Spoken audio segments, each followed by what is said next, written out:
हो? एगो बात पूछी। अरे पूछा। बताइबू ना? रउआ पूछबो तो हम ना बताई। अच्छा तो ये बतावा तोहर सैया जी कैसन मिलल बाड़े हो? अरे सुना बतावा थी। सखी हमर सैया नदिया के तीरवा,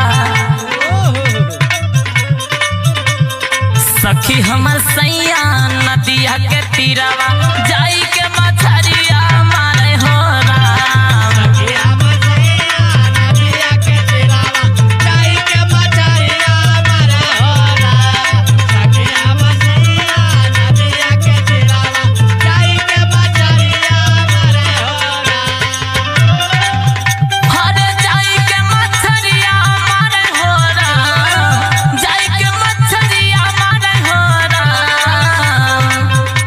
हरे देखे नहीं कब हो दिन दोपहरिया, देखे नहीं कब हो दिन दोपहरिया, जाई के मछरिया मारे हो राम। देखे नहीं कब हो दिन दोपहरिया, जाई के मछरिया मारे हो राम। देखे नहीं कब हो दिन दोपहरिया, जाई के मछरिया मारे हो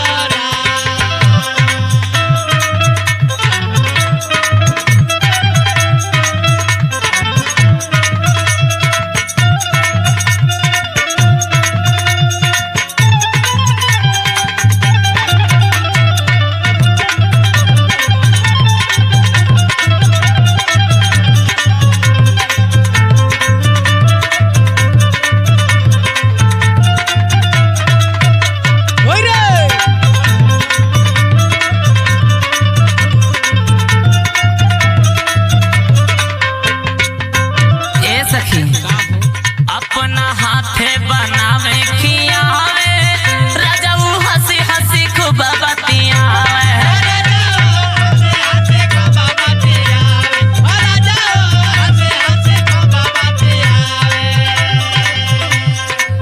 अपना हाथे बनावे खियावे, राजाऊ हंसी हंसी खूब बतियावे।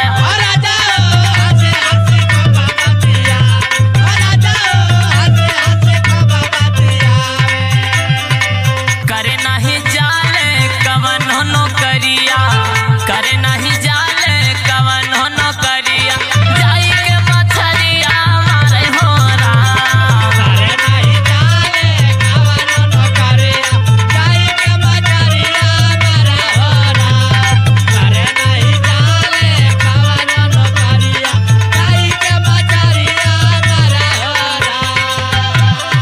ए सखी हमारा सैया ना बहुत ही भोला बाड़े, अच्छा नौकरी वोकरी कहीं ना करेले, खाली हमारे सूरत निहारे ले बैठे बैठे अच्छा हमरा के पलक पे बैठा के रखे ले। ऐसन बात बा। हाँ सुना। सुनाओ। सैया बाड़े टिटहिरी जस पातर, एको दिन नहीं करे ले आतर।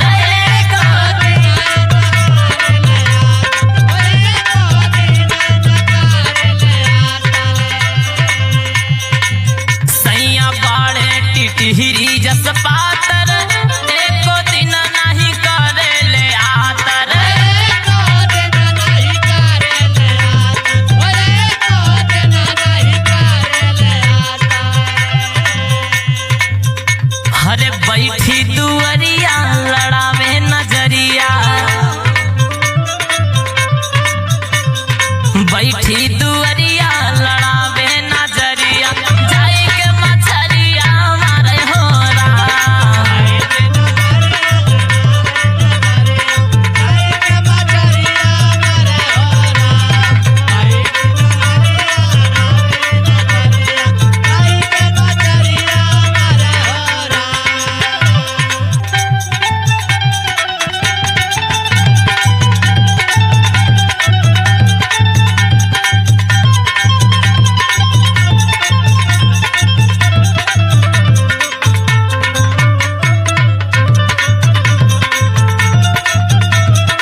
मरला के बाद जानना का करेले?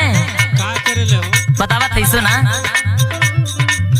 गड्ढा खोदी खोदी खूब जियावे, साँझ सुबेरे चखना लगावे।